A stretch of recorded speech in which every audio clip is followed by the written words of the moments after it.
In here, we did a bunch of little pickup work stuff. This was not our framing job. But they wanted us to fur this wall out to make it the same as this because of where the chases went. Like there's a second floor heating chase that goes up, right? I don't know if they call those forced air systems. I'm not an HVAC guy, so we had to build these little fur out walls is what we did. And they're not structural, but we still put straps on everything up there for the inspector's sake. Also turning the corner to get a good wall connection here. Everything's in there sturdy. We had a few situations like that we had to do here. And then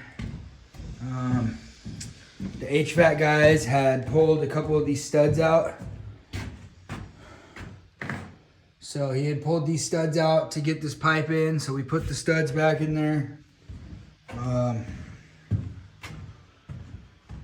There was like a plumbing space up here, and they decided to turn it into like just a towel shelving. Is what they're gonna do. So we went ahead and helped out with that too. Without getting too crazy. Again, it's not nothing that's super structural, but we just framed this in real quick for these guys. Kept everything same, so it's, you know, 1.5 inch with backing, 1.5 inch with backing back here, right? So they can still get drywall on there. And then they're just gonna build a couple shelves in here, I believe, for towels.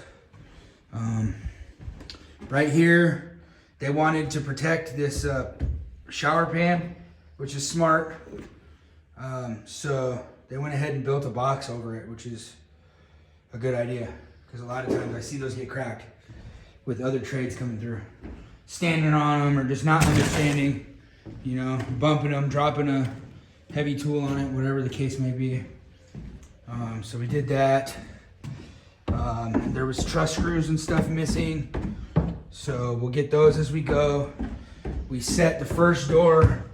The other door I need to get the tap cons, which I showed you that in another video, but I need to get some tap cons so I can screw that to the concrete, the backing for where our door is gonna get screwed to. And then out here, because of the way these are designed is this is shear wall, but then when you get over here, the outside of that is exterior, so you always sheet that side. And it just looks like the framers didn't put backing in here to fur this out for drywall, so I went ahead and just did that while I was here, while I had some downtime. But that's little stuff to look out for. Anyways, that's where we're at this job. Today I just picked up the garbage floaters, and then tomorrow we're gonna make a mad dash at board and then do a heavy cleanup because I'm starting to have a pretty hefty pile of scrap that I'm walking back and forth over. And I feel like it starts to hurt my knees after a while. So I'm gonna, tomorrow when we're done, I'm gonna just start chunking all that stuff way over there so it's out of the way. And I only really have like 2 spots that I can set the cut table up here, because if you look, everything's sloped. Same thing going around here, right? It's all sloped downhill. So I really only got action like right here and then under the deck in the back. So I'm cutting most of the house, which kind of sucks. I like to be set up right in front of the wall where I can almost hand board up and be good to go, like stationary, standing there, seeing what's happening.